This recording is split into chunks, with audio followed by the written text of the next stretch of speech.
show. Welcome back to Ocean Mysteries. We've collected important samples from the bottlenose dolphin that will ultimately help the Harris scientists protect and monitor the wildlife and ecosystem unique to the Indian River Lagoon. This dolphin has remained surprisingly calm through his exam, and now there's only one last procedure to complete before he is finally released. That was evil, and I don't want to do that. This is some incredible technology right here. What you're seeing is what we've witnessed around the world with all sorts of species. This is basically a satellite tag. How has this affected your work, your research?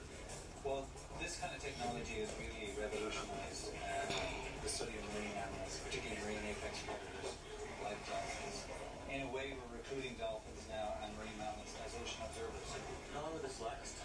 Well, it's rated to last about 250 days, but the tags typically have been coming off sooner than that, which is kind of what we want. We don't want this sort of laboring on the animal, injuring the animal.